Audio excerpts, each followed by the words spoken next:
Saat ini saya sedang berada di Polrestabes Palembang, di mana kita akan berbincang bersama narasumber kita mengenai tugas dan juga kasus-kasus yang ditangani oleh Satreskrim Polrestabes Palembang. Mari ikuti saya.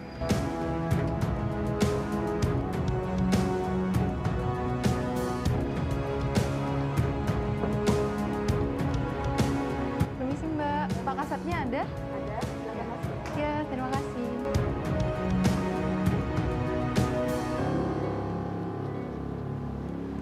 Assalamualaikum warahmatullahi wabarakatuh.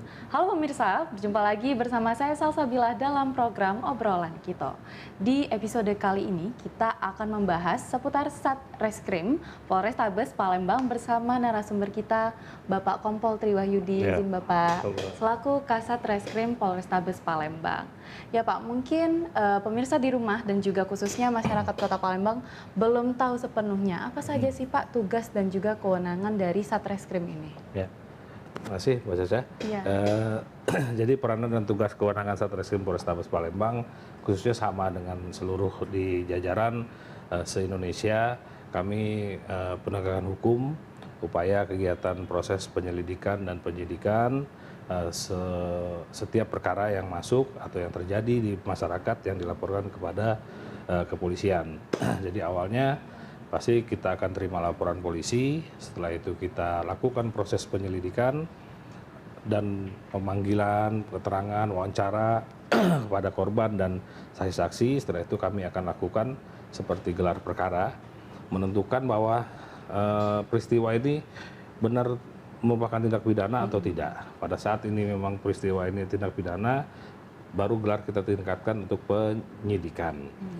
Diproses ulang, dipanggil lagi saksinya, korban, dan baru proses apakah membawa tersangka atau penangkapan atau pemanggilan terhadap tersangkanya.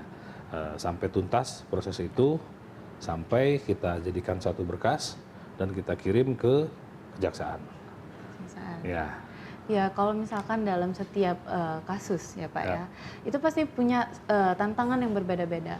Kurang lebih nih Pak, tantangan yang seperti apa yang biasanya Bapak hadapi atau teman-teman hadapi di kasus kriminal yang ada di Kota Palembang ini? Betul sekali. Jadi rata-rata untuk kasus kriminal yang terjadi di Kota Palembang, khususnya wilayah Sumatera Selatan ini, memang kalau dilihat karena penduduknya yang keras ya, istilahnya ya, dengan karakteristik yang keras. Dengan dulu adatnya banyak pakai bawa pisau, adat istiadatnya dulu ya, cuman sekarang sudah jauh berbeda. Tapi untuk tantangannya lebih kami cenderung terkadang kesulitan pada saat mungkin penangkapan yang memang dia terjadi kejadian di sini di Kota Palembang nih, dan dia sempat melarikan diri mungkin ke luar kota yang jauh, yang terpelosok. Kita tidak tahu situasi desa itu atau wilayah itu.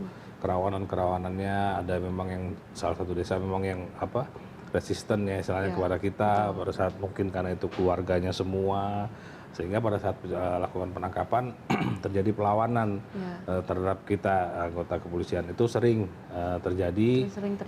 Sering kadang-kadang ya sampai sempat ribut, cuman alhamdulillah bisa kita atasi dengan kita mengedepankan persuasif. Kita ajak bicara baik-baik, bahwa kita jelaskan tujuan kita ini untuk penegakan hukum, untuk mengungkap perkara ini biar jelas. Kalau emang dia tidak bersalah ya jelas di sini kan nanti. Nah, sehingga itu sih yang rata-rata kendala yang kita alami pada saat penangkapan ya ke daerah-daerah yang memang jauh, harus nyebrang sungai. Ya di sini kalau di sini orang bilang laut, padahal sungai besar ya. Tapi kita harus, karena kita udah jauh, kita udah pakai perahu kecil itu, kalau misalnya bilang ketek itu udah ketahuan, terus lari lagi, sehingga terkadang itu aja tantangannya ya. Kalau yang lain insya Allah tidak ada. Dan rata-rata kalau untuk yang kota juga, Kota Palembang sendiri, masyarakat sudah jauh lebih melek hukum lah kalau kita bilangnya, lebih sadar hukum, lebih mengetahui.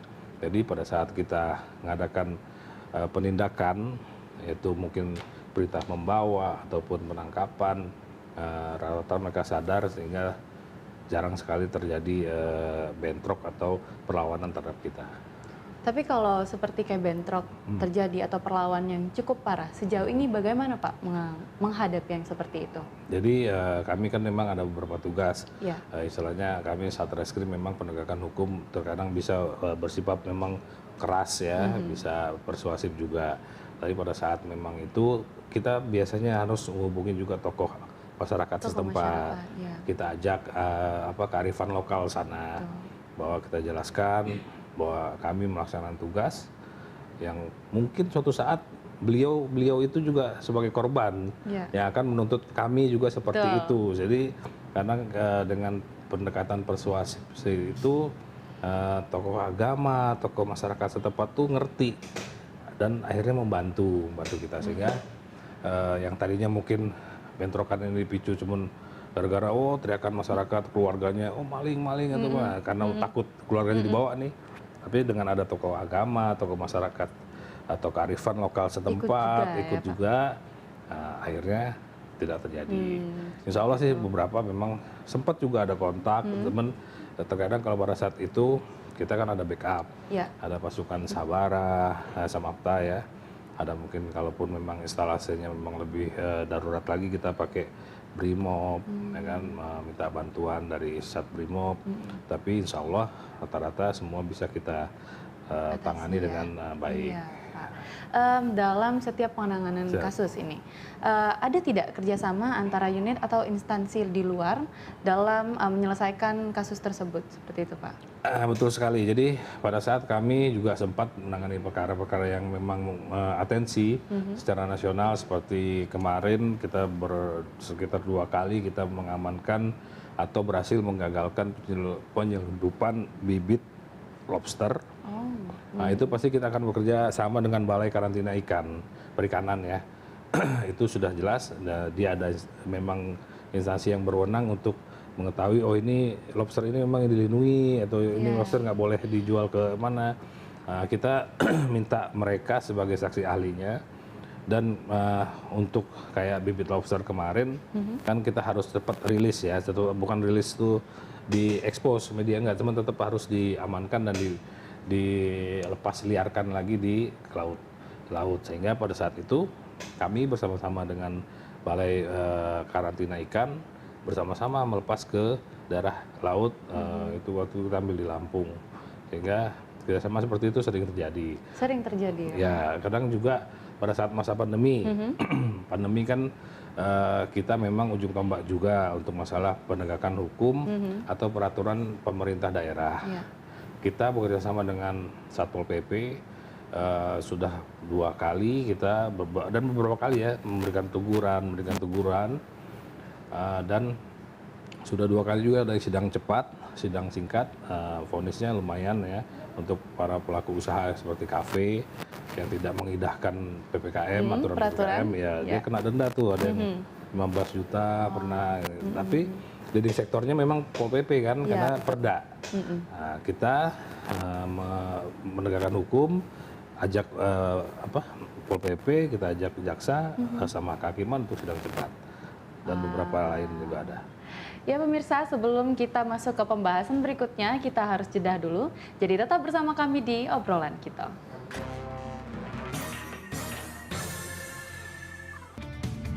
Ini dia, Sandiaga Uno! Wow, ini luar biasa nih. Tips usaha, berani mengambil resiko keluar dari zona nyaman. Buat anak-anak milenial, mereka harus proaktif, harus jemput bola. Kata siapa? Kata Sandi! Kata Sandi, setiap Senin pukul 18.30, live hanya di iNews. Wah! Kayak Jawara nggak? Ya pemirsa, terima kasih masih bersama kami di Obrolan Kita. Kita masuk pembahasan ke pola penanganan kasus nih Pak. Ya. Apakah pola penanganan kasus ini sama di setiap kasusnya atau ada perbedaan? Yang jelas setiap perkara penanganan kasusnya pasti berbeda. Karena kejahatan sendiri kan ada kejahatan konvensional, transnasional, terhadap kayak negara. Semua beda-beda. Kalau yang kayak street crime, yang konvensional itu kan kayak ya pencurian, jambret, nodong, pengeroyokan, perkelahian itu rata-rata pasti sama. Yang jelas kita patokan di 184 KUHP mengumpulkan alat bukti, penanganan sudah jelas. Pada saat penanganan yang perkara-perkara terhadap kerugian negara, kekayaan negara itu kita lebih harus teliti lagi, harus lebih hati-hati, dan untuk penerapan pasal pun juga harus kita berkali-kali kita konsul dengan CJS ya, Criminal Justice System, jaksa, mungkin ke BPKRI, BPKP untuk lebih sharingnya lebih pas, sehingga saya bisa menyimpulkan bahwa setiap perkara yang kita tangani pasti berbeda-beda. Itu terkait jenis kejahatannya, street crime, ya, Pak, ya? Memang ada street crime atau kejahatan konvensional dan transnasional sama kejahatan terhadap kekayaan negara. Kalau dalam sepanjang 2021 ini Pak, hingga sekarang nih, ada tidak kasus yang menonjol di tahun ini? Untuk kasus yang menonjol dari awal tahun 2021, kami sudah 2 kali menangani penggagalan untuk lobster ya, ekspor untuk ibaratnya dibilang dia jual beli penyelundupan lobster Ilegal. ya, ilegal karena memang itu diatur oleh undang-undang tentang ekspor lobster, benih lobster ya, ada aturannya. Terus juga ada terkait terkadang kita kejahatan konvensionalnya kayak pecah ban, ya mecahin ban, itu kan menonjol tuh, dia dari bank, dia tahu diikutin, ban mobilnya dikepesin ya, pakai dan pas saat korban mau ganti ban, nah si pelaku ini ngambil uang. Itu pernah kita amankan, kerugiannya juga lumayan ya, sekitar 30-50 juta. Karena dia baru ngambil uang nih dari bank. Itu juga, terus terkadang juga prostitusi online pernah juga kita tangani. Karena ini sekarang ini mereka kan melalui aplikasi ya. Iya betul. Sekarang mudah ya Pak, dari sosial media. Ya, MiChat atau WeChat atau apa, yang terkadang dan memang sering kita tangani itu si perempuannya itu pasti di bawah umur. Di bawah umur. Ya, jelas kita tangani, dan juga banyak beberapa perkara-perkara lainnya yang kita tangani yang menonjol seperti itu. Iya Pak, ngomong-ngomong ini Pak tentang penanganan kasus ya, saya ada dengar yang namanya program restoratif justice. Ya. Itu bisa tidak Pak tolong dijelaskan apa sih program restoratif justice itu? Betul sekali Mbak, jadi program restorasi justice ini kalau rohnya itu untuk jelas menyeimbangkan atau mengembalikan keadilan yang memang kita harus ada sarana. Kalau memang misalnya seperti ini, kalau bahasa gampangnya, kedua belah pihak terkadang sudah berdamai, tidak ada lagi yang merasa dirugikan. Mungkin berdamai itu dalam secara kekeluargaan ya, karena kita adat ketimuran lebih kental. Jadi mereka berdamai, otomatis kan kami dari sisi penegakan hukum yang sudah terima laporan polisinya, kita harus tahu ini kepastian hukum ini laporannya harus diwarnain. Dan restoratif justice ini tidak harus setiap laporan polisi yang masuk harus selesai di meja hijau, istilahnya sampai ke pengadilan. Nah, dengan adanya restorasi justice yang dikumandangkan oleh Bapak Kapolri kita, itu dikasih wadah, istilahnya dikasih cara, ini bisa direstorasi dengan menyeimbangkan rasa keadilan yang ada, sehingga keadilan yang dirasa oleh mungkin korban ataupun tersangka pun terpenuhi. Nah, itu jadi, setiap kasus yang tidak seluruh kasus yang seperti itu, karena ada kasus-kasus yang memang nggak bisa, nggak dapat, misalnya kalau dia mau keluargaan tuh nggak dapat. Nah, kebanyakan kasus-kasus yang kita restorasi ini biasanya yang seperti apa? Seperti ya penganiayaan ya, penganiayaan, pengeroyokan, penipuan, penggelapan, istilahnya si A minjem uang si B, pakai uang si B kan laporin. Oh, mereka akhirnya sadar dan mereka secara keluargaan mau kembalikan uang atau kerugian yang diderita korban, atau mungkin kayak pemukulan penganiayaan ringan ya. Karena kan dipukul sekali, di sini lapor ke polisi kan. Nah, dengan damai dengan tokoh agama, tokoh masyarakat lagi mereka berdamai, nggak ada dendam lagi. Nah, akhirnya dia damai dan ngasih tahu ke kita bahwa karena mereka sudah berdamai ya kita akan sistemkan restorasi, kita buat penyelesaiannya secara restorasi justice. Kurang lebih prosesnya apakah begitu cukup panjang untuk restorasi justice ini? Enggak panjang. Enggak. Simple malah prosesnya, yang penting kedua belah pihak kita tanyakan dulu. Jadi pada saat mereka memang dia bilang, Pak kami sudah clear Pak, sudah berdamai Pak, sudah keluarga. Sudah clear, seperti kedua itu, Pak. belah pihak tetap kita panggil lagi. Kita tanyakan, ini benar tidak? Jadi sehingga tidak ada lagi di kemudian hari dia komplain, Pak saya belum pernah damai Pak, itu tanda tangan saya pasti dipalsuin. Nah, itu ya kayak gitu yang kita jaga. Kita tanya berdua pihak, kamu benar sudah clear, kamu ikhlas apa ada tekanan atau segala macam, itu tetap kita lakukan sehingga proses restorasinya sih cepat banget dan tinggal kita buat formatnya, kita masukkan ke aplikasi sudah selesai. Iya Pak. Sebelum Bapak menjadi Kasat Reskrim nih, kalau boleh tahu sudah bertugas di mana saja sih Bapak? Oh, saya kebetulan jadi polisi di tahun 2003. Saya perwira polisi sumber sarjana. Jadi saya kuliah dulu nih, baru jadi polisi. Ya. Dulu banyak istilahnya, ada wamil ya, sepamil, suk segala macam. Nah, teman kalau pas saya PPSS perwira Polri sumber sarjana. Tahun 2003 saya langsung berdinas di Polrestabes Palembang, di Poltabes dulu masih namanya, karena belum ada busnya ya, Polresta Palembang.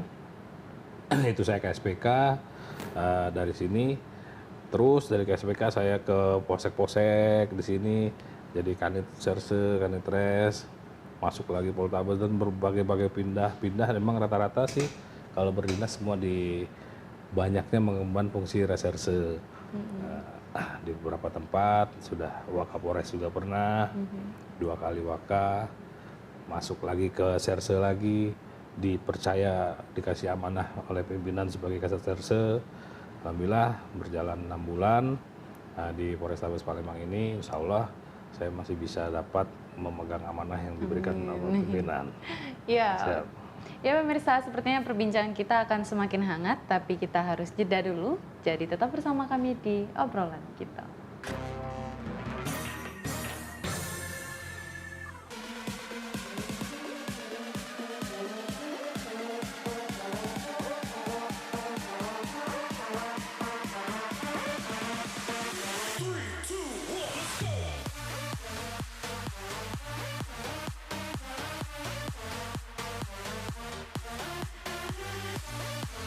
Pukul 1 siang. Dengan warna baru, Pastinya lebih seru lebih keren, dan lebih kepo. Intense Reborn. Reborn hanya di iNews.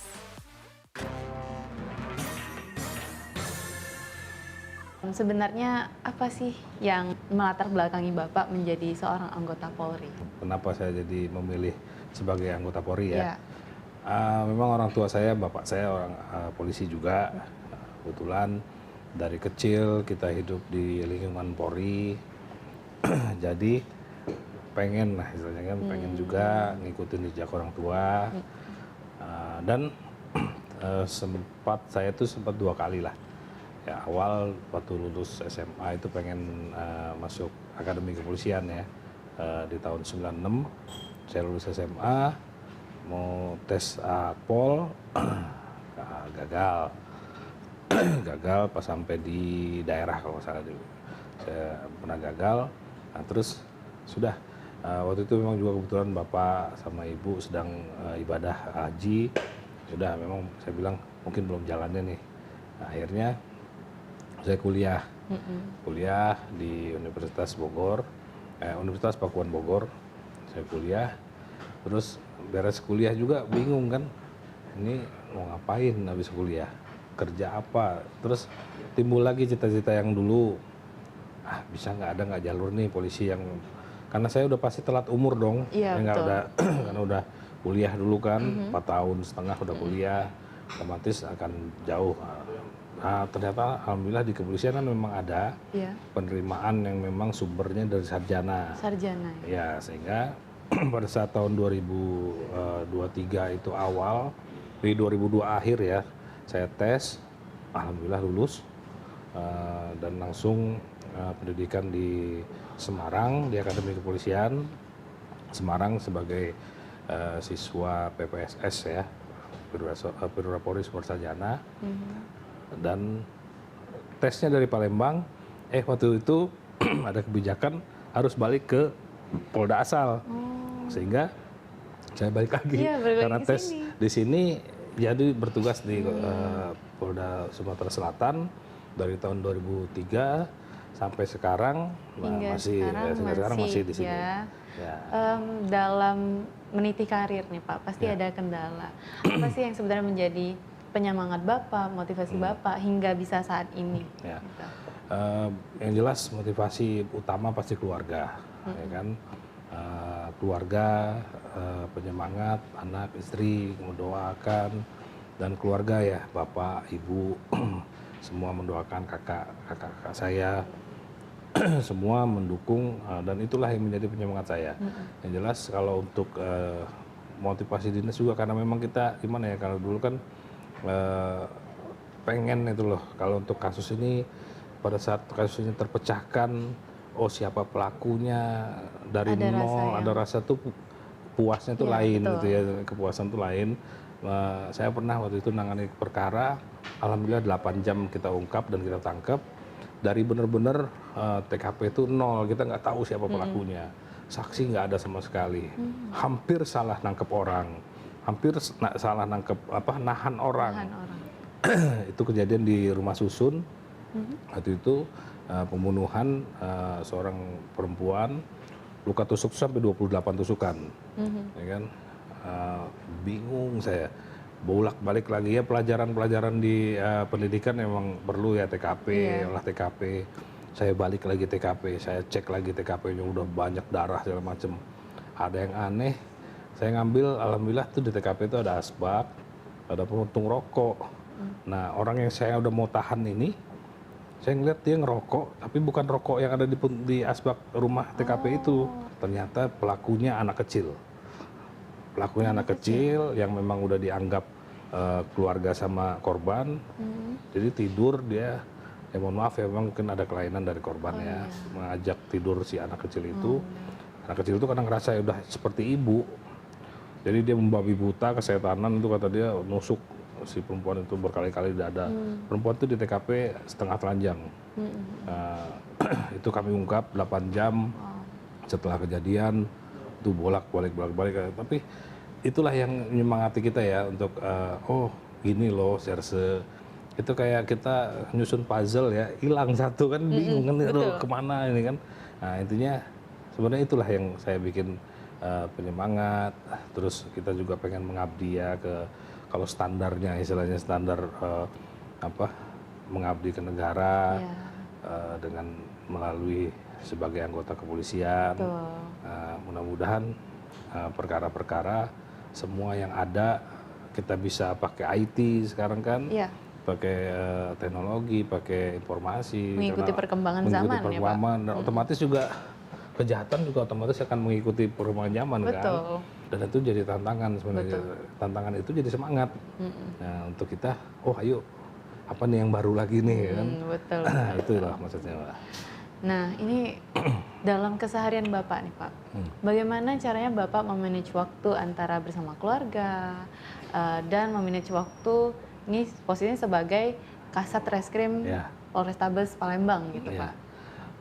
Itu yang memang saya juga ngakuin ya, kadang-kadang memang itulah salah satu kelemahan saya juga. Pada saat saya membina di kerjaan, saya bikinnya model kekeluargaan, ke anggota. Istilahnya saya nggak, memang kalau hierarki kepangkatan tetap ada dong, jabatan tetap ada, cuman secara saat hubungan biasa hari-harian ya saya cenderung menganggap dia keluarga saya. Terkadang memang waktu saya membagi dengan keluarga, kita sebagai anggota reskrim memang harus siap ya 24 jam ya. Kadang memang lagi malam-malam, mungkin jam 2 baru pulang, baru mau tidur, ada kejadian, itu harus bangun. Tapi alhamdulillah itulah perlunya dukungan keluarga tadi. istri, anak-anak ngerti. Karena kan, oh orang bapaknya nih lagi tugas di Serse, dia tahu. Yang jelas saya juga harus bertanggung jawab juga ke keluarga. Betul. Nggak memanfaatkan kesempatan istilahnya. Tetap saya jaga komunikasi.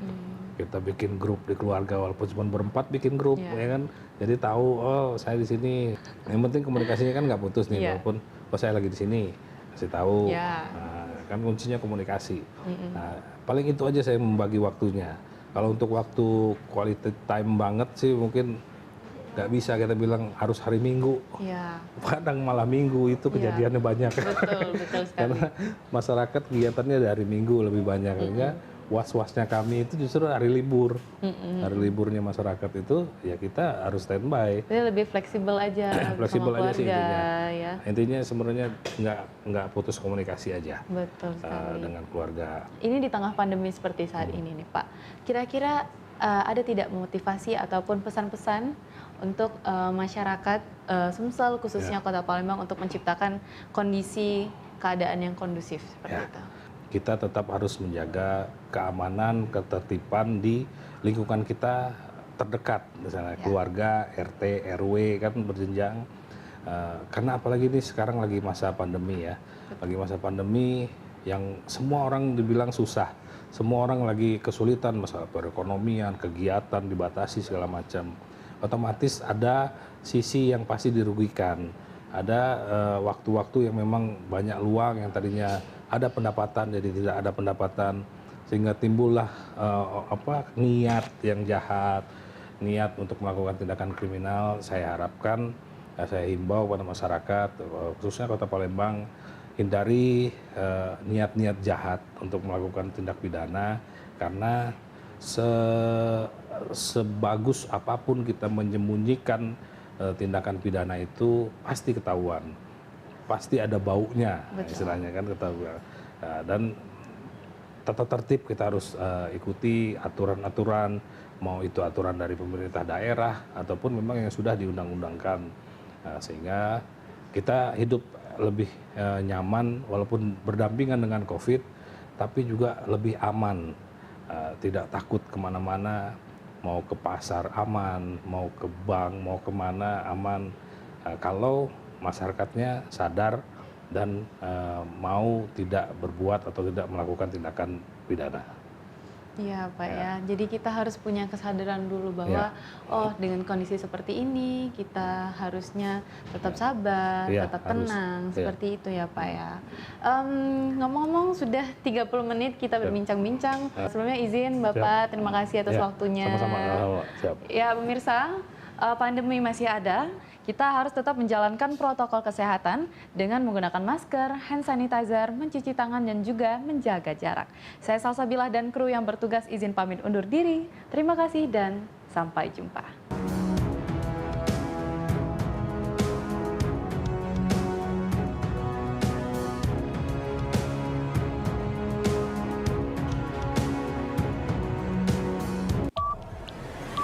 Yang baru di iNews dengan konsep talk show hadir di prime time. Gak cuma promosi, tapi berbagi ilmu dan informasi juga. Kenapa akhirnya beralih karyawan ke usaha sendiri selain? Hah? Hari gini masih cari kerja. Kenapa nggak jadi pengusaha? Kita mendengar kisah-kisah sukses tadi. Mau jadi pengusaha sukses? Nonton deh Kata Sandi. Kata Sandi hanya Di iNews.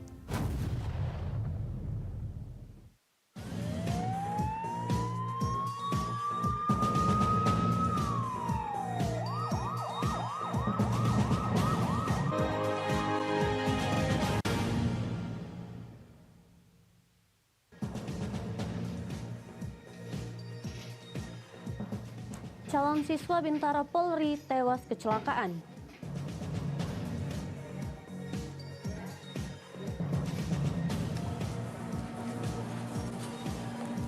Sekretaris BPD Tioku tewas dibunuh.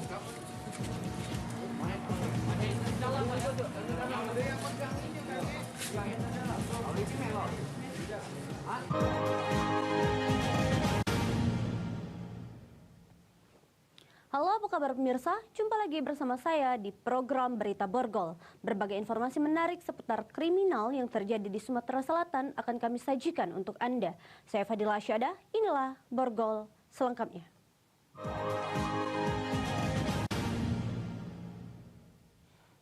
Kita awali dengan informasi pertama, pemirsa. Seorang calon siswa Bintara Polri mengalami kecelakaan lalu lintas di depan pintu tol Pembulutan.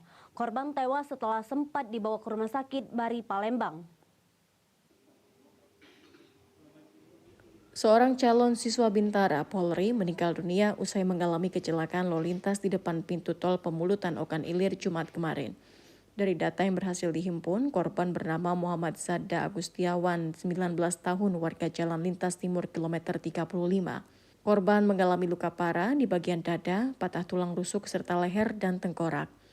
Korban langsung dilarikan ke Rumah Sakit Bari Palembang sekitar pukul 13.00 waktu Indonesia Barat. Setelah sempat mendapatkan perawatan medis selama 30 menit di Rumah Sakit Bari Palembang, korban dikabarkan meninggal dunia. Anggota Satlantas Polres Ogan Ilir yang datang ke Rumah Sakit Umum Daerah Bari Palembang, Aibda Kurniawan, menyatakan kejadian bermula korban yang datang dari arah Palembang hendak menuju Ogan Ilir mengendarai sepeda motor. Korban kemudian bertabrakan dengan truk fuso hingga dadanya terbentur keras. Dari arah Palembang menuju ke Indralaya. Tiba di TKP, perkirakan kendaraan puso tidak masuk ke tol Pembulutan, jadi terjadi kecelakaan. Nah ini entah kabarnya belum tahu aku nih lulus apa kan bakal pantuhir terakhir kan? Iya. Kalau dia lulus ini berarti dia pantuhir kan? Masih kabar nih belum dapat kabar dari dia. Lulus apa tidak hari ini. Kasus kecelakaan yang menewaskan calon siswa Bintara Polri ini masih dalam penyelidikan Satlantas Polres Ogan Ilir. Dari Palembang, Muhammad David iNews melaporkan. Sekretaris BPD Desa Karangdapo, Kecamatan Peninjauan, Kabupaten Oku ditemukan tewas dengan penuh luka. Korban sempat hilang usai pamit mencari ikan di Sungai Ogan dan diduga sengaja diseret ke sungai lalu dihanyutkan. Muhammad Sajili, Sekretaris BPD Desa Karangdapo, Kecamatan Peninjauan, Kabupaten Oku ditemukan tewas dengan sejumlah luka di sekujur tubuh Rabu siang. Korban diketahui pamit mencari ikan di Sungai Ogan sehari sebelum ditemukan tewas. Korban diduga tewas dibunuh saat berada di pinggir Sungai Ogan. Hal tersebut diketahui setelah warga dan pihak kepolisian melakukan pencarian usai mendapat laporan keluarga korban. Warga dan polisi menemukan bercak darah di pasir pinggir sungai dan terdapat jejak yang diduga korban digeret ke sungai usai nyawanya dihabisi pelaku. Korban sendiri pamit mencari ikan pada Selasa sore, namun malam hari korban tak kunjung kembali. Keluarga yang khawatir kemudian memberitahu warga dan melakukan pencarian, namun warga hanya menemukan sepeda motor korban. Pencarian kemudian dilanjutkan siang hari dan korban ditemukan 200 meter dari titik penemuan bercak darah. Kalau ditemukan sudah sore ini pukul 3, sekitar pukul 3 tadi ditemukan dan tidak jauh dari memang lokasi biasa dia menjalan. Memang ada beberapa luka tusukan, ada bekas kekerasan, tapi kami belum tahu pasti dan tidak bisa menjelaskan dengan pasti. Korban yang baru dilantik sebagai anggota BPD ini kemudian divisum di Rumah Sakit Umum Batu Raja. Dari tubuh korban didapat luka tusukan di dada, luka menganga di leher, tangan, kepala dan kaki yang diduga akibat sabetan benda tajam. Kasus ini masih didalami Polsek Peninjauan dan Satreskrim Polres Oku. Dari Ogan Komering Ulu, Widori Agustino iNews melaporkan. Kita beralih ke informasi selanjutnya, pemirsa. Tim tangkap buronan Kejaksaan Agung dan Intelijen Kejari Lubuk Linggau menangkap buronan kasus korupsi dana hibah Bawaslu Kabupaten Musirawas Utara. Tersangka ditangkap di tempat persembunyiannya di Desa Boyolangu, Kabupaten Tulungagung, Jawa Timur. Kelengkapan ini dilakukan tim tabur Kejaksaan Agung bersama Intelijen Kejari Lubuk Linggau terhadap tersangka Aceng Sudrajat, mantan koordinator kesekretariatan Bawaslu Kabupaten Musirawas Utara. Tersangka yang masuk dalam daftar pencarian orang sejak 2 pekan terakhir ditangkap pada Rabu pagi 22 Juni 2022 di Desa Boyolangu, Kabupaten Tulungagung, Jawa Timur. Saat ditangkap, tersangka tanpa melakukan perlawanan, Pada Kamis malam sekitar pukul 20 waktu Indonesia Barat, tersangka tiba di gedung Kejaksaan Negeri Lubuk Linggau dan langsung dilakukan penahanan di Rutan Lubuk Linggau. Tersangka bersama 7 orang rekannya yang telah ditahan terlebih dahulu oleh Kejaksaan Negeri Lubuk Linggau merupakan buronan kasus korupsi dana hibah Bawaslu Kabupaten Musirawas Utara tahun anggaran 2019 hingga 2020 sebesar 9,2 miliar rupiah dengan nilai kerugian negara 2,5 miliar rupiah lebih. Kami berkoordinasi dengan tim dari tampung dari Kejaksaan Agung, baik juga dengan bidang intelijen Kejaksaan Tinggi untuk mencari keberadaan yang bersangkutan. Kemudian dari hasil penelusuran diketahui yang bersangkutan berada di Tulung Agung, Jawa Timur. Akibat perbuatannya, tersangka dijerat Undang-Undang Nomor 20 Tahun 2001 tentang Pemberantasan Tindak Pidana Korupsi dan Pasal 55 KUHP terancam hukuman maksimal 20 tahun kurungan penjara. Dari Lubuk Linggau, Amri Wijaya iNews melaporkan. Gerbong Curan Morkeok ditembak polisi. Saksikan beritanya sesaat lagi.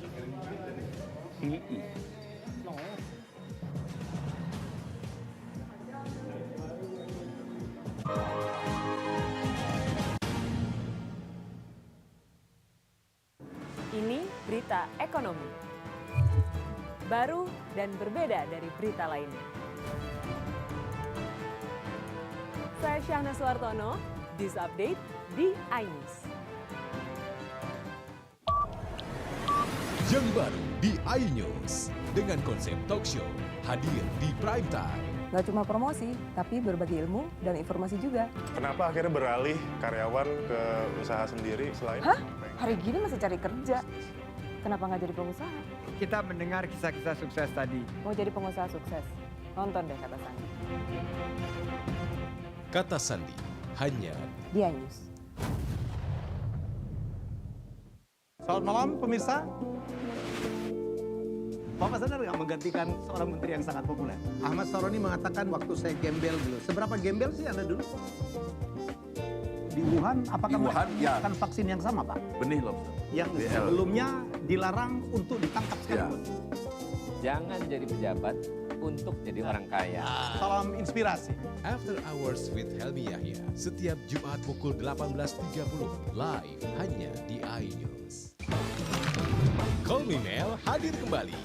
Ini bagus banget loh. Udah tahu. Kita lanjutin perjalanan kita. Lebih seru dan lebih heboh. Ih, Kenta lu imut banget sih, gak ada Tyson, gue bawa pulang lo. Bukan aku yang milih, kan mereka yang milih aku. Halu. Maafin bucinnya. I love you Indonesia. Call Me Mel setiap Senin dan Selasa pukul 20.15 hanya di iNews.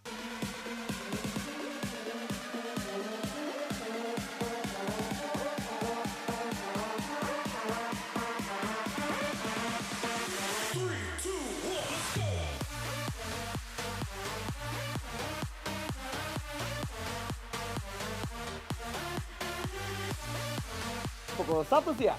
Dengan warna baru. Pastinya lebih seru. Lebih keren. Dan lebih kepo. Intense Reborns hanya di iNews. Ini dia. Sandiaga Uno. Wow, ini luar biasa nih. Tips usaha, berani mengambil resiko, keluar dari zona nyaman. Buat anak-anak milenial, mereka harus proaktif, harus jemput bola. Kata siapa? Kata Sandi. Kata Sandi setiap Senin pukul 18.30 live hanya di iNews. Wah. Kayak jawara nggak?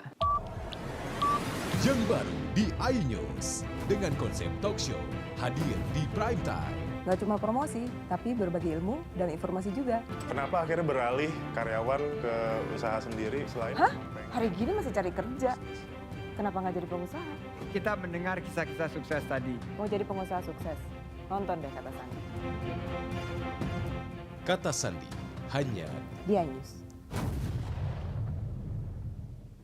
Selamat malam pemirsa. Bapak sadar nggak menggantikan seorang menteri yang sangat populer? Ahmad Saroni mengatakan waktu saya gembel dulu. Seberapa gembel sih Anda dulu?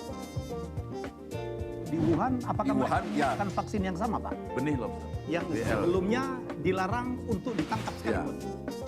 Jangan jadi pejabat untuk jadi orang kaya. Salam inspirasi. After Hours with Helmi Yahya, setiap Jumat pukul 18.30, live hanya di iNews.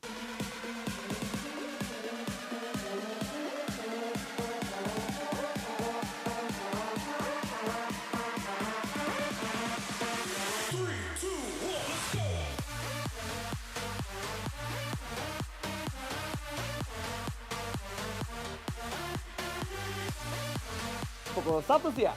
Dengan warna baru. Pastinya lebih seru. Lebih keren. Dan lebih kepo. Intense Reborns hanya di iNews. Ini dia. Sandiaga Uno. Wow, ini luar biasa nih. Tips usaha berani mengambil resiko keluar dari zona nyaman.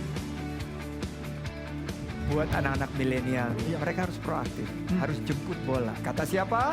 Kata Sandi.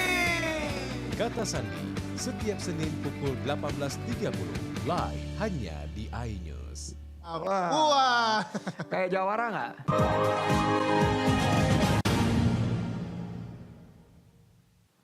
Terima kasih pemirsa, Anda masih bersama kami. Satu dari dua spesialis pencuri sepeda motor yang telah puluhan kali diberkasi dan membuat resah warga ditangkap Satreskrim Polrestabes Palembang. Pelaku terpaksa dilumpuhkan dengan timah panas karena berusaha kabur saat akan ditangkap. Rohim Afala, spesialis pencurian sepeda motor ini tak bisa berkutik lagi setelah sebutir timah panas bersarang di kakinya. Petugas terpaksa melumpuhkan pelaku lantaran sempat melawan dan hendak melarikan diri saat proses penangkapan. Dari hasil pemeriksaan diketahui pelaku sudah melakukan aksi pencurian lebih dari 10 kali di seputar wilayah kota Palembang hingga membuat warga resah. Modus yang dilakukan pelaku yakni dengan cara berkeliling ke tempat parkiran, minimarket, dan rumah. Beberapa motor yang berhasil dicuri oleh pelaku dengan cara memanfaatkan kunci kontak motor korban yang tertinggal. Hasil curian kemudian dijual pelaku ke Kabupaten Oki dan uangnya digunakan pelaku untuk bermain judi online. Kasat Reskrim Polrestabes Palembang, Kompol Tri Wahyudi menyatakan pihaknya masih memburu satu rekan pelaku yang masih buron. Sedang mencari dan kita sudah alami juga ternyata memang bukan hanya satu kali itu saja dilakukan oleh pelaku, ada sekitar 10 TKP lainnya yang masih kami kembangkan, laporan polisi yang masuk di kami untuk curanmornya. Mudah-mudahan banyak lagi terungkap di TKP-TKP lain yang memang si pelaku ini yang melakukannya. Pelaku dijerat pasal 363 KUHP tentang pencurian dengan ancaman penjara selama 5 tahun. Dari Palembang, Muhammad David, iNews, melaporkan. Pelaku curanmor yang beraksi di Desa Arisan Buntal diciduk tim Macan Komering Polres Oki, sementara satu rekan pelaku masih buron. Adianto, warga desa Teleko, Kecamatan Kayu Agung ini hanya tertunduk lesu saat diciduk tim Macan Komering Polres Oki. Pelaku terbukti telah melakukan tindak pidana pencurian motor metik milik Widya, warga desa Arisan Buntal, Kecamatan Kayu Agung, Kamis 16 Juni 2022 lalu, di samping kantor Kepala Desa Arisan Buntal. Pelaku merusak kunci motor korban dan membawanya dengan menggunakan kunci letter L yang telah disiapkan pelaku. Saat melakukan aksinya, pelaku bersama rekannya Anang Edi, warga Pedamaran yang kini masih buron dalam pengejaran polisi. Kanit Pidum Polres Oki, Ibda I Gede Putu Surya menyatakan pelaku ditangkap berdasarkan laporan korban. Akibat perbuatannya, pelaku dijerat pasal 363 KUHP, terancam kurungan 7 tahun penjara. Dari Ogan Komering Ilir, Fitriadi, iNews, melaporkan. Satu unit mobil minibus berwarna merah melintang di Jalan Sudirman, Palembang mencuri perhatian warga lantaran tak bertuan. Setelah dilakukan pemeriksaan, ditemukan petugas senjata laras panjang yang tersimpan dalam minibus ini. Warga yang berada di pendistrian toko Jalan Sudirman, Palembang dikejutkan dengan penemuan mobil Honda Brio berwarna merah dengan plat kendaraan B1305DE Jumat siang. Minibus ini terparkir di tengah jalan dengan kondisi melintang tanpa pemiliknya. Minibus ini pertama kali dilihat juru parkir bernama Andi yang curiga dengan mobil merah, posisi parkir tidak sempurna. Warga berinisiatif melihat isi dalam mobil karena curiga berisi bom. Setelah pemeriksaan, hanya berisi barang-barang dan senjata laras panjang tepat berada di bangku belakang mobil. Penemuan ini dilanjutkan ke Polrestabes Palembang dan Brimopolda Sumsel untuk dilakukan pengecekan lebih lanjut. Aku datang lebih kurang jam 6, mobil itu posisi lah itu tapi di tengah. Posisi di tengah, melintang ya? Jadi begitu ada polantas, kami dorong ke dalam. Pas didorong, dijingoi kacanya itu, polantas itu ada itu. Ada apa Pak itu Pak? Mobil Honda Brio berwarna merah ini kemudian dibawa ke kantor Brimopolda Sumsel untuk diperiksa. Polisi masih mengidentifikasi pemilik kendaraan untuk mengungkap asal-usul senjata laras panjang yang tersimpan dalam mobil. Dari Palembang, Kunturiansyah, iNews melaporkan. Polres Oku pasang alat tilang elektronik. Saksikan beritanya sesaat lagi.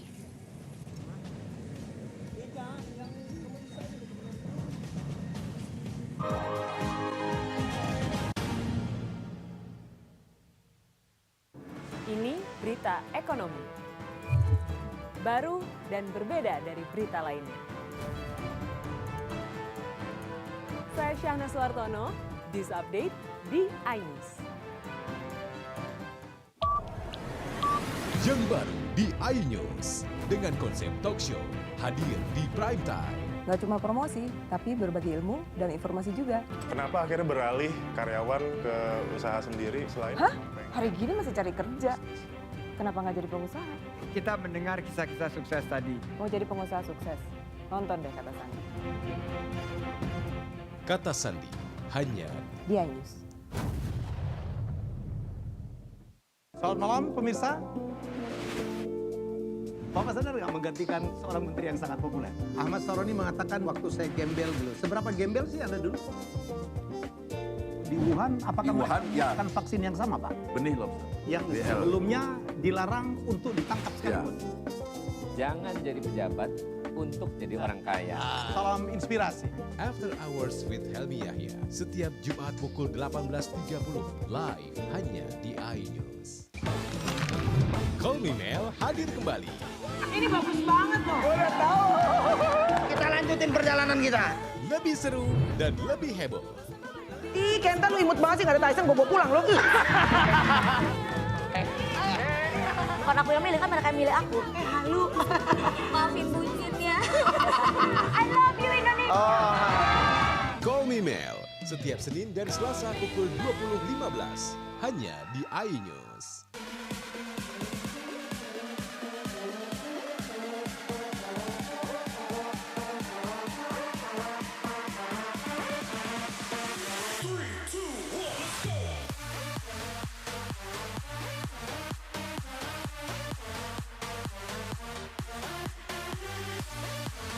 Pukul 1 siang.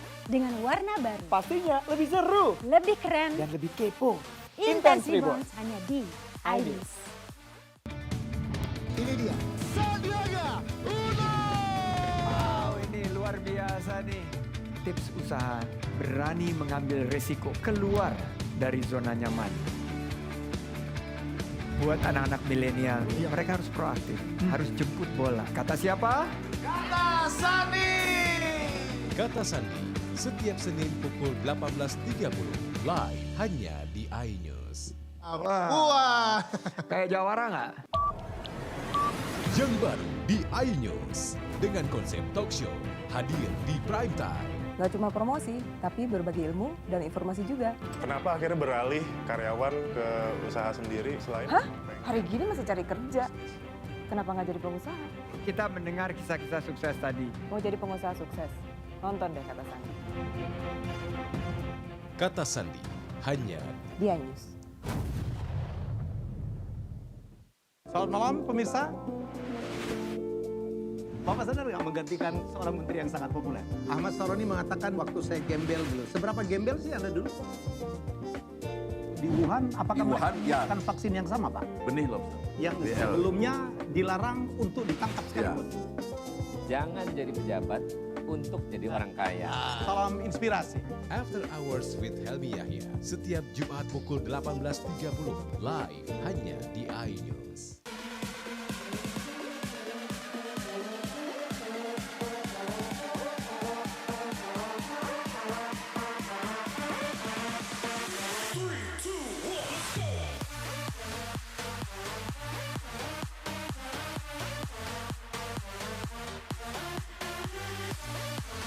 Pukul 1 siang. Dengan warna baru. Pastinya lebih seru. Lebih keren. Dan lebih kepo. Intense Reborn hanya di iNews. Ini dia. Sandiaga Uno. Wow, ini luar biasa nih. Tips usaha berani mengambil resiko keluar dari zona nyaman. Buat anak-anak milenial, mereka harus proaktif, harus jemput bola. Kata siapa? Kata Sandi. Kata Sandi, setiap Senin pukul 18.30, live hanya di iNews. Wah. Kayak jawara nggak?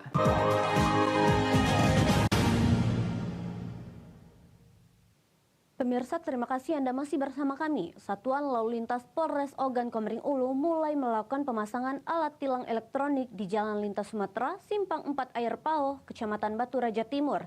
Rencananya ETLE akan aktif bulan depan. Satlantas Polres Kabupaten Ogan Komering Ulu akan menerapkan tilang elektronik bagi pengendara yang melanggar. Hal ini dibuktikan dengan telah mulai dipasangnya peralatan ETLE di titik yang telah ditentukan kawasan Jalan Lintas Sumatera, Perempatan Air Pao, Batu Raja. Ditargetkan pengaktifan ETLE akan diberlakukan bulan depan. Satlantas Polres Oku terus mengimbau agar pengendara mematuhi peraturan lalu lintas. Pelanggaran yang akan terekam diantaranya melanggar rambu lalu lintas dan marka jalan, tidak mengenakan sabuk keselamatan, mengemudi sambil mengoperasikan smartphone, melanggar batas kecepatan, menggunakan plat nomor palsu, berkendara melawan arus, menobros lampu merah, tidak menggunakan helm, dan berboncengan lebih dari 3 orang, serta tidak menyalakan lampu saat siang hari untuk pengendara motor. Untuk proses pemasangan ini langsung dipasang. Berikut berangkatnya nanti untuk bulan Juli sudah bisa diaktifkan dan sudah merekam seluruh pelanggaran yang melintas di jalur tersebut. ETLE merupakan sistem yang akan mencatat, mendeteksi, dan memotret pelanggaran di jalan raya melalui kamera CCTV. Hal ini dilakukan agar menumbuhkan disiplin saat berkendara dan meminimalisir oknum yang melakukan pemerasan saat menilang pelanggar lalu lintas.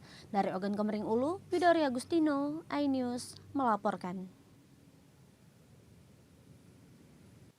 Agar perkara hukum yang dialami masyarakat tidak selalu diselesaikan di pengadilan, Rumah Restoratif Justice, salah satu solusi membantu warga menyelesaikan perkara hukum tanpa pengadilan. Untuk mendapatkan program Restoratif Justice harus memenuhi beberapa syarat. Kabupaten Oki memiliki rumah keadilan Restoratif Justice di Desa Mulyaguna, Kecamatan Teluk Gelam untuk membantu warga menyelesaikan perkara hukum tanpa pengadilan. Rumah restoratif ini merupakan program Kejaksaan Agung yang sudah diresmikan Bupati Oki, Iskandar bersama Kejari Oki, Abdi Reza. Rumah restoratif ini sebagai wadah penyelesaian perkara pidana ringan di luar pengadilan melalui musyawarah mufakat yang disepakati pelaku dan korban. Rumah restoratif juga menjadi sarana masyarakat untuk mendapatkan pengetahuan dan pemahaman hukum. Namun dalam penyelesaiannya harus ada syarat mutlak yang harus dipenuhi, di antaranya pelanggaran pidana dengan ancaman di bawah 5 tahun, kerugian tidak lebih dari 2,5 juta rupiah, belum pernah dihukum sebelumnya dan mendapatkan maaf dari pelapor, serta mengembalikan kerugian pelapor. Karena kita paham masyarakat-masyarakat di pedalaman, masyarakat di pinggiran dari daerah ini, di pedalaman desa-desa ini, mereka ini kan masih terbiasa dengan adat istiadat dan kearifan lokal mereka. Dan tanpa sadar kearifan lokal adat istiadat ini kadangkala ini bergesekan sama masalah hukum. Akibatnya terjadi suatu perselisihan, terjadi ini, mereka ribut. Nah ini cukup diselesaikan pada tingkat daripada di rumah restoratif justice ini. Dilaksanakan serentak di seluruh Indonesia atas perintah Jaksa Agung, di mana Pak Jaksa Agung sudah melakukan terobosan-terobosan di bidang hukum. Salah satunya adalah restoratif justice. Justice itu adalah dikembalikan keadilan, dikembalikan ke keadaan semula. Rumah restoratif menjadi alternatif penyelesaian perkara di luar pengadilan. Masyarakat jadi lebih harmonis dengan penyelesaian yang humanis. Dari Ogan Komering Ilir, Fitriadi, iNews melaporkan. Demikian sajian berita kriminal dalam program Borgol hari ini. Semoga informasi tadi dapat memberikan manfaat bagi kita semua. Saya Fadila Asyada, sampai jumpa.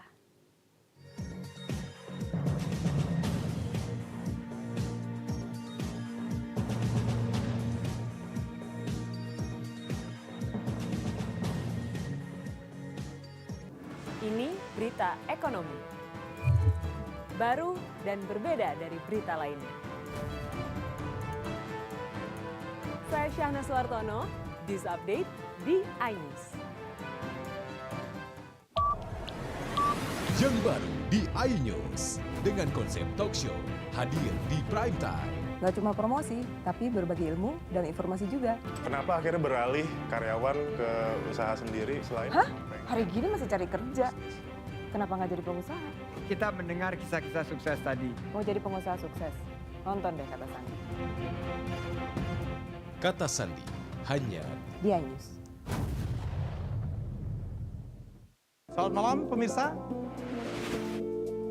Bapak sadar nggak menggantikan seorang menteri yang sangat populer? Ahmad Saroni mengatakan waktu saya gembel dulu. Seberapa gembel sih Anda dulu? Di Wuhan, apakah mereka menggunakan vaksin yang sama, Pak? Benih lobster. Yang sebelumnya dilarang untuk ditangkap sekalipun. Jangan jadi pejabat untuk jadi orang kaya. Salam inspirasi. After Hours with Helmi Yahya setiap Jumat pukul 18.30 live hanya di iNews. Call Me Mel hadir kembali. Ini bagus banget loh. Udah tahu. Kita lanjutin perjalanan kita. Lebih seru dan lebih heboh. Ih, Kenta lu imut banget sih, gak ada Tyson, gue bawa pulang lo. Bukan aku yang milih, kan mereka yang milih aku. Halu. Maafin bucinnya. I love you Indonesia. Call Me Mel setiap Senin dan Selasa pukul 20.15 hanya di iNews.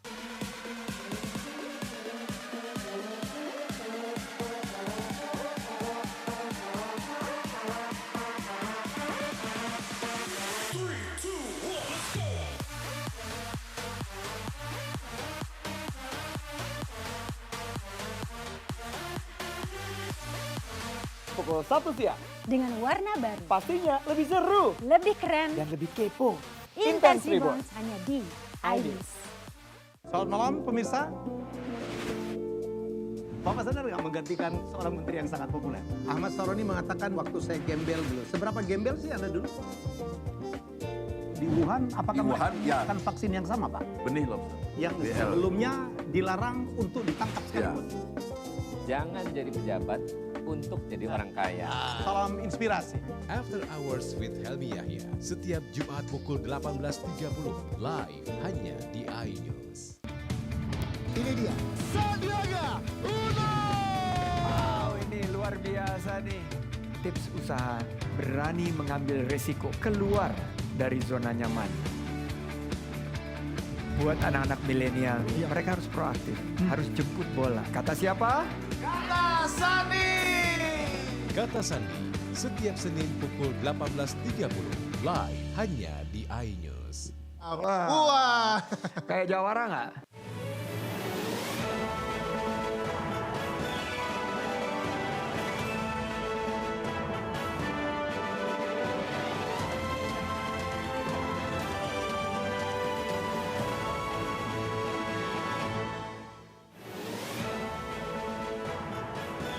Calon siswa Polri tewas laka lantas. Protes BLT warga desa datangi Pemda Lahat. Lezatnya makan di dapur Neka.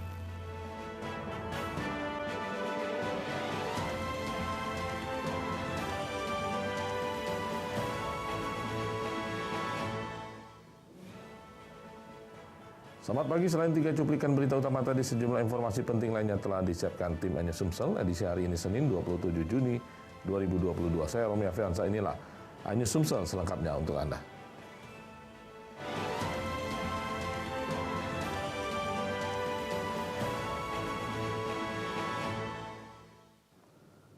Pemirsa, seorang calon siswa atau Kasis Bintara Polri mengalami kecelakaan lalu lintas di depan pintu tol Pemulutan. Korban tewas setelah sempat dibawa ke rumah sakit Bari Palembang.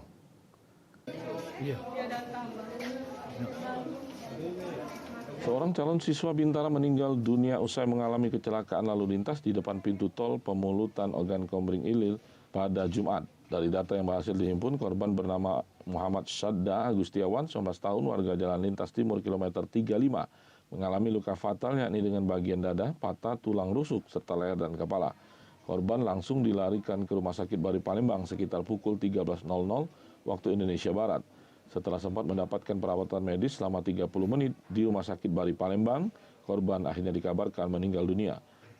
Anggota Satlantas Polres Ogan Ilir yang datang ke Rumah Sakit Umum Daerah Bari Palembang, Aibda Kurniawan, mengatakan kejadian bermula korban yang datang dari arah Palembang hendak menuju Ogan Ilir mengendarai sepeda motornya. Korban mengendarai sepeda motor Matic dari Palembang menuju Ogan Ilir. Saat di TKP, tabrakan dengan truk Fuso. Korban atas nama Muhammad Syadda Agustiawan, alamat Jalan Lintas Timur, Kecamatan Indralaya, lorong Pelda Wahab, itu dari arah Palembang menuju ke Indralaya. Tiba di TKP, diperkirakan ada kendaraan Fuso tidak masuk ke ke tol Pemulutan, jadi terjadi kecelakaan. Tes polri tadi Pak ya.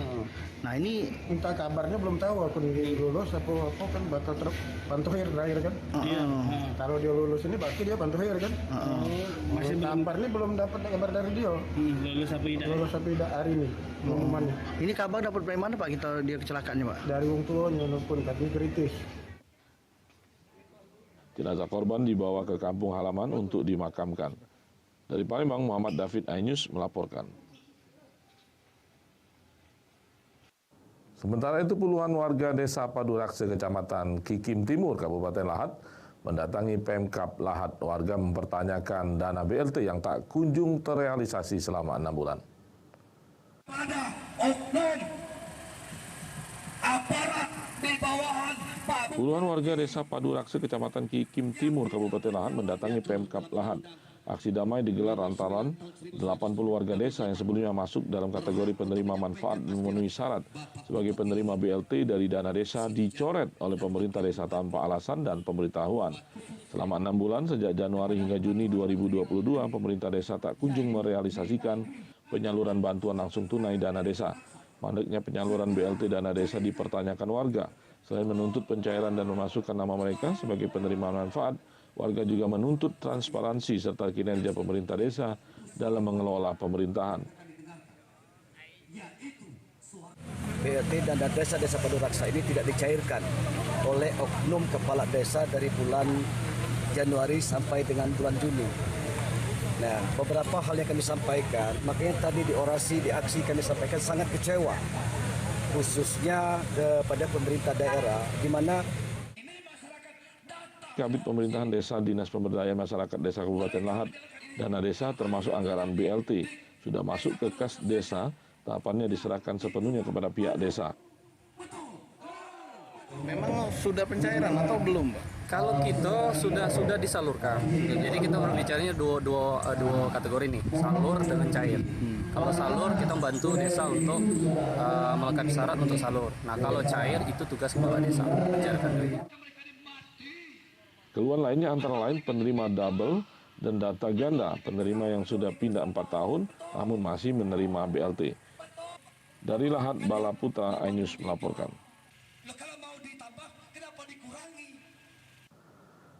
Pemirsa, Gubernur Sumatera Selatan Herman Deru melepas keberangkatan jemaah calon haji kloter 1 embarkasi Palembang berangkat ke Tanah Suci Sabtu pagi.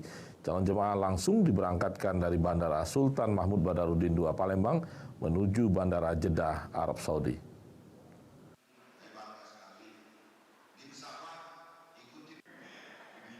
Jemaah calon haji kloter 1 embarkasi Palembang berangkat ke Tanah Suci. Kloter 1 berisi sebanyak 450 orang jemaah yang seluruhnya berasal dari Kabupaten Oku Timur. Para jemaah lebih dulu mengikuti proses pelepasan di Asrama Haji Sumatera Selatan.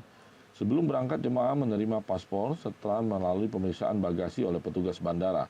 Gubernur Sumatera Selatan Herman Deru turut hadir dalam pelepasan jemaah menuju Tanah Suci. Herman Deru mengingatkan jemaah untuk selalu mentaati protokol kesehatan dan berharap jemaah Sumsel turut menjaga nama baik daerah selama di Tanah Suci. Selain berdoa untuk diri sendiri di Tanah Suci, Herman Deru juga berharap para calon jemaah haji untuk dapat mendoakan kebaikan bagi masyarakat Sumatera Selatan. Di tahun ini, embarkasi Palembang dijadwalkan memberangkatkan 3.183 jemaah yang terbagi dalam 9 kloter bersama jemaah dari Bangka Belitung. Proses pemberangkatan akan berlangsung selama 9 hari ke depan. Kementerian Agama Sumatera Selatan mengupayakan proses pelayanan jemaah selama di embarkasi dapat berjalan dengan lancar. Nah, kita sekarang lebih kurang 50% lah diberikan pemberangkatan ini dari Sumsel yang biasanya 7.000 sekarang 3.180. Jadi lumayan lah, artinya pendaftarannya dibuka dan kita sudah layani dengan baik dan kita secara simbolik sudah kita lepas secara perdana dan mereka akan terbang subuh nanti. Pada kloter pertama ini Bapak Gubernur berkenan untuk melepas jamaah secara langsung dari Oku Timur ya. Dan alhamdulillah mudah-mudahan semua jamaah dalam keadaan sehat walafiat dan bisa menunaikan semua rukun haji. Dan kita berharap semuanya dapat meraih gelar haji yang mabrur dan mabrur. Dari Bandara Sultan Mahmud Badarudin II Palembang, jemaah kloter 1 embarkasi Palembang diangkut menggunakan pesawat maskapai Saudi Airlines. Mereka dijadwalkan tiba di Jeddah, Arab Saudi pada Sabtu pukul 10.45 pagi waktu setempat.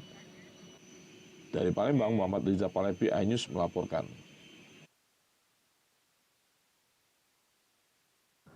Pemirsa, tetaplah bersama kami akan segera kembali dengan informasi Safari Subuh Kota Palembang kembali menggelora.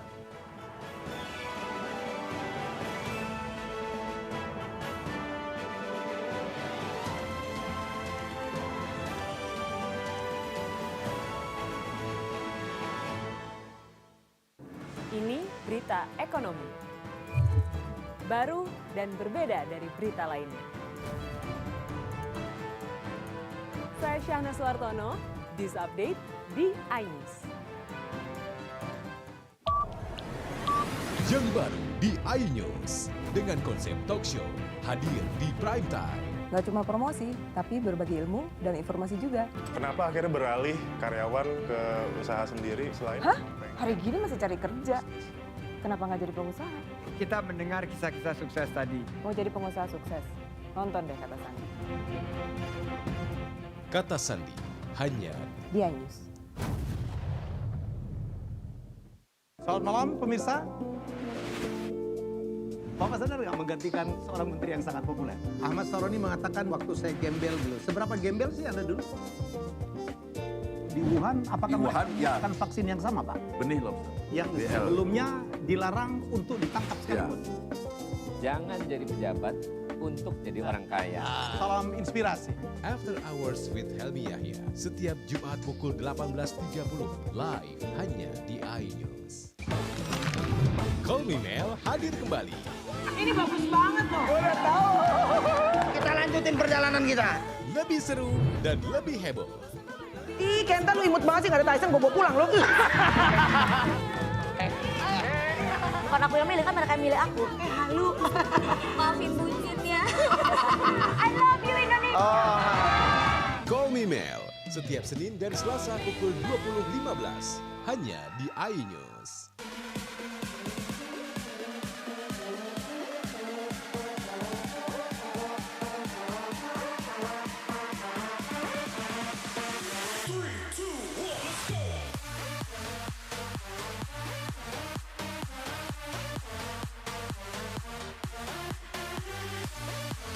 Pukul 1 siang. Dengan warna baru. Pastinya lebih seru. Lebih keren. Dan lebih kepo. Intense Reborn hanya di iNews. Ini dia Sandiaga Uno. Wow, ini luar biasa nih. Tips usaha berani mengambil resiko keluar dari zona nyaman. Buat anak-anak milenial, mereka harus proaktif, harus jemput bola. Kata siapa? Kata Sandi. Kata Sandi, setiap Senin pukul 18.30, live hanya di iNews. Wah. Kayak Jawara nggak?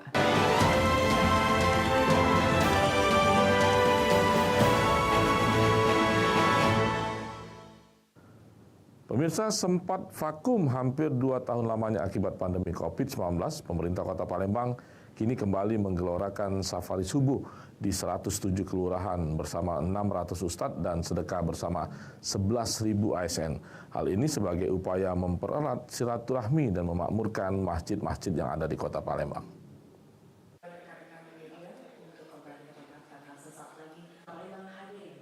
Pandemi COVID-19 berlalu, perekonomian maupun aktivitas masyarakat mulai bangkit.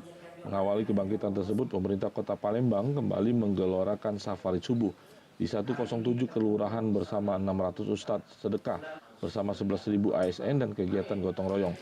Hal itu diungkapkan oleh Wali Kota Palembang usai melaunching gerakan sedekah subuh dan berbagi paket sembako bersama 11.000 ASN di ruang rapat Parameswara Setda Kota Palembang.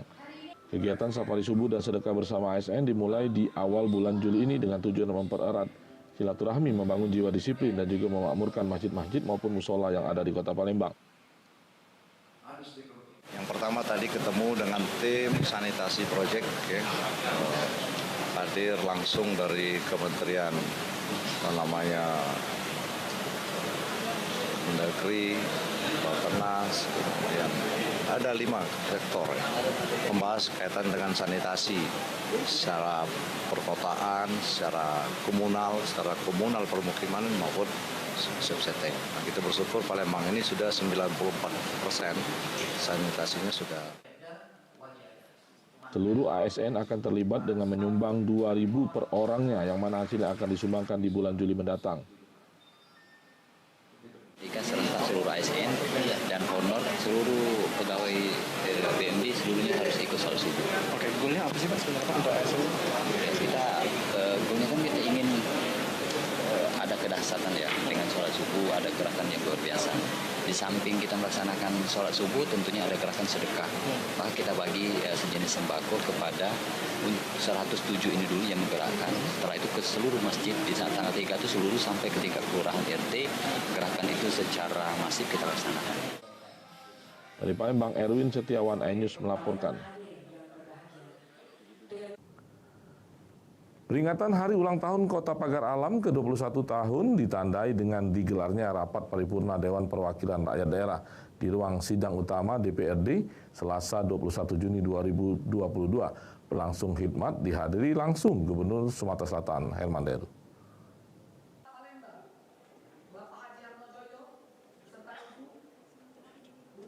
Rapat paripurna dipimpin dan dibuka langsung Ketua DPRD Kota Pagar Alam Jenny Sandia serta dihadiri langsung Gubernur Sumatera Selatan Herman Deru serta tamu undangan lainnya.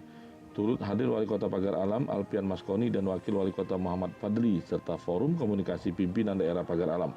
Dalam kata sambutannya, Wali Kota Pagar Alam Alpian Maskoni mengatakan di hari ulang tahun ke-21 tahun Kota Pagar Alam mengusung tema meningkatkan inovasi tumbuh ekonomi, wujudkan masyarakat sejahtera menuju Pagar Alam maju. Maka kerja cerdas lewat kerja keras pemerintah sangat diperlukan dalam menciptakan inovasi kreatif guna mendukung ekonomi kerakyatan. Gubernur Sumatera Selatan Herman Deru mengatakan selain tempat berwisata, Kota Pagar Alam juga terkenal dengan energi terbarukan yang sudah dilakukan 100%, penyuplai listrik di Kota Pagar Alam. Dengan kondisi alam yang masih terjaga baik, aliran sungai dengan komitmen masyarakat untuk menjaga hutan sehingga dapat digunakan dengan baik sebagai energi terbarukan.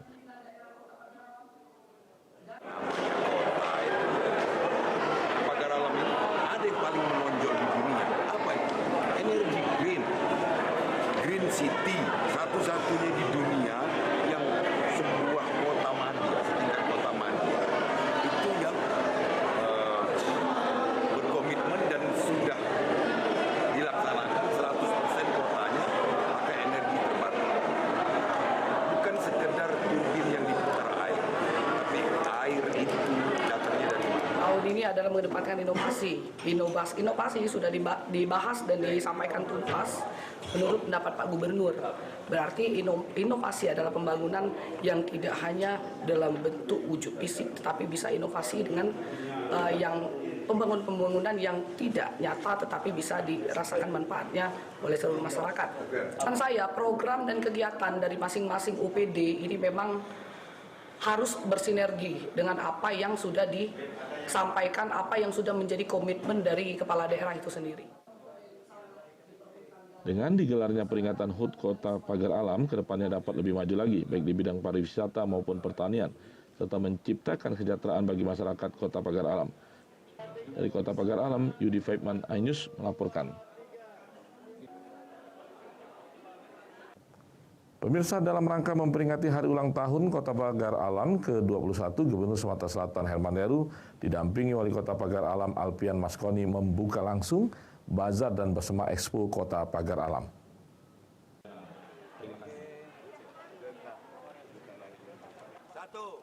Rangkaian kegiatan hari ulang tahun Kota Pagar Alam ke-21 menggelar Bazar Bersama Expo dengan ditandai pelepasan burung merpati dan pelepasan balon ke udara yang digelar di Lapangan Merdeka Alun-Alun Utara, Kota Pagar Alam.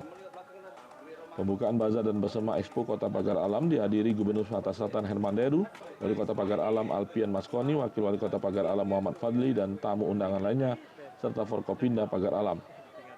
Selain menyajikan hiburan kepada masyarakat, Bazar dan Bersama Expo ini juga meningkatkan geliat perekonomian masyarakat. Sebanyak 42 stand yang didirikan selain diisi seluruh OPD yang ada di lingkungan pemerintah Kota Pagar Alam, juga melibatkan pelaku usaha kecil dan menengah. Wali Kota Pagar Alam Alpian Maskoni mengatakan HUT Kota Pagar Alam ke-21 terus berupaya untuk meningkatkan perekonomian masyarakat di bidang pertanian maupun di bidang pariwisata. Selain itu, Pagar Alam merupakan salah satu kota di dunia yang sudah menggunakan green energy, energi baru terbarukan. Ada beberapa kebijakan Kota Pagar Alam yang dimulai di HUT ke-20, di mana kita sekarang menjadi salah satu kota di dunia yang green energy. Nah, ini yang harus kita betul-betul manfaatkan ini, dan kita harus memulai mengajak masyarakat menggunakan semua ke arah green energy. Bazar dan Bersama Expo diharapkan dapat meningkatkan perekonomian masyarakat serta memberikan sarana rekreasi hiburan bagi masyarakat Kota Pagar Alam. Dari Kota Pagar Alam, Yudi Faibman, iNews melaporkan.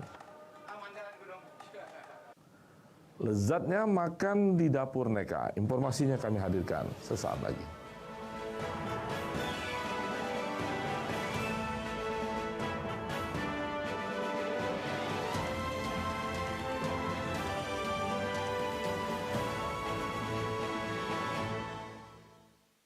Ini berita ekonomi. Baru dan berbeda dari berita lainnya. Saya Syahna Suartono, This Update di iNews. Yang baru di iNews dengan konsep talk show hadir di prime time. Gak cuma promosi, tapi berbagi ilmu dan informasi juga. Kenapa akhirnya beralih karyawan ke usaha sendiri selain... Hah? Hari gini masih cari kerja. Kenapa nggak jadi pengusaha? Kita mendengar kisah-kisah sukses tadi. Mau jadi pengusaha sukses? Nonton deh Kata Sandi. Kata Sandi, hanya di iNews. Selamat malam pemirsa. Bapak sadar nggak menggantikan seorang menteri yang sangat populer? Ahmad Saroni mengatakan waktu saya gembel dulu. Seberapa gembel sih Anda dulu? Di Wuhan, apakah melakukan vaksin yang sama, Pak? Benih loh. Yang sebelumnya dilarang untuk ditangkap sekalipun. Jangan jadi pejabat untuk jadi orang kaya. Salam inspirasi. After Hours with Helmi Yahya setiap Jumat pukul 18.30 live hanya di iNews. Call Me Mel hadir kembali. Ini bagus banget loh. Udah tahu. Kita lanjutin perjalanan kita. Lebih seru dan lebih heboh. Ih, Kenta lu imut banget sih, gak ada Tyson, gue bawa pulang lo. Bukan aku yang milih, kan mereka yang milih aku. Halu. Maafin bucinnya. I love you Indonesia. Call Me Mel setiap Senin dan Selasa pukul 20.15 hanya di iNews.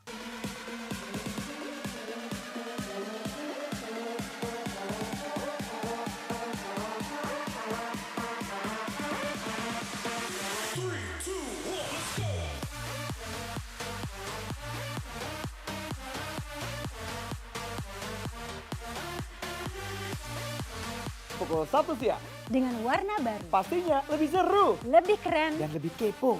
Intense Reborn hanya di iNews. Ini dia Sandiaga Uno.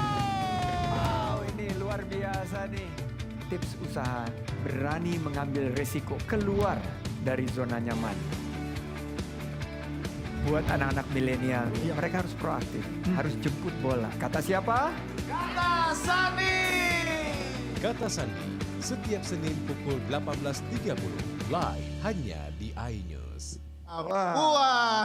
Kayak jawara nggak?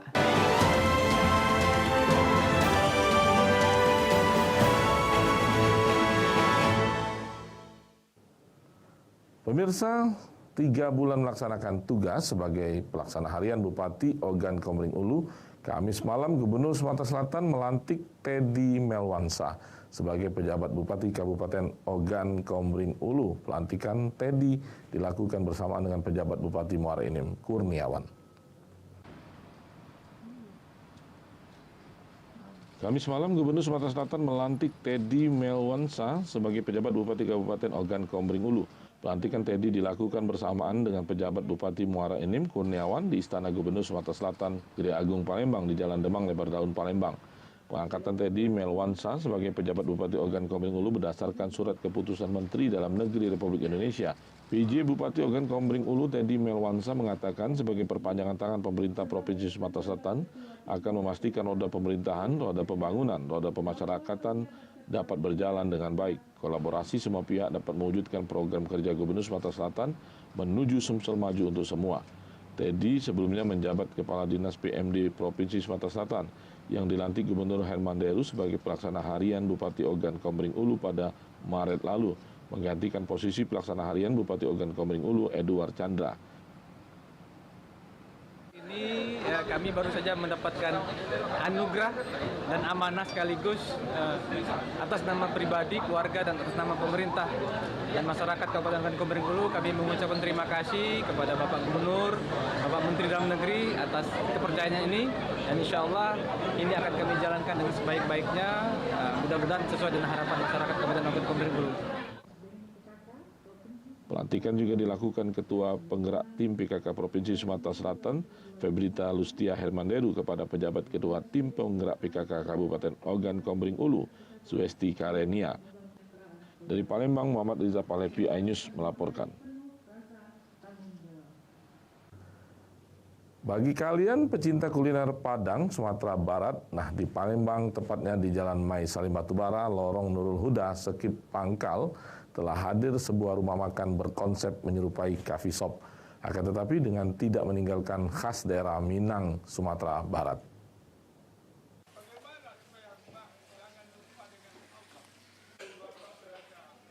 Kreasi para pemilik UMKM tepatnya di Kota Palembang kian menggelora. Terlihat pada sebuah warung nasi Padang di Jalan Mai Salim Batubara, Lorong Nurul Huda, Sekip Pangkal dengan dekorasi bangunan menyerupai coffee shop bernuansa Minang. Terlihat dari kostum para pegawainya laki-laki menggunakan deta, sedangkan untuk wanita menggunakan tingkulua. Tak hanya itu, cara penyajian pun sedikit berbeda dengan rumah makan Padang pada umumnya. Untuk nasi telah dicetak dan dibungkus dengan daun pisang. Sedangkan untuk menu-menu lainnya dibuat menyerupai prasmanan. Bagi kalian yang ingin mencari oleh-oleh khas Padang, di sini juga terdapat pojok-pojok khas Padang seperti keripik sanjai, daka-daka, ladu, keripik jengkol, balui, dan lain-lain.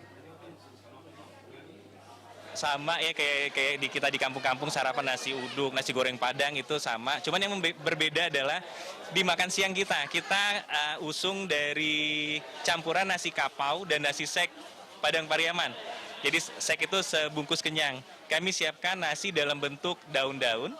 Nah, prasmanannya adalah pembeli tinggal menunjuk menu-menu apa yang akan dimakan saat itu. Bagi Anda yang ingin singgah dan mencicipi masakan dan makanan nasi Padang dengan suasana coffee shop, Dapur Neka ini buka dari jam 9 pagi hingga 9 malam. Dan seharga pun sangat bersahabat, mulai dari Rp8.000 hingga Rp30.000. Dari Palembang, Erwin Setiawan, iNews melaporkan.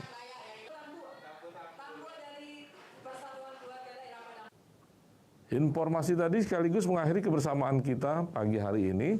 Terima kasih atas perhatian dan kebersamaan Anda. Sampai jumpa.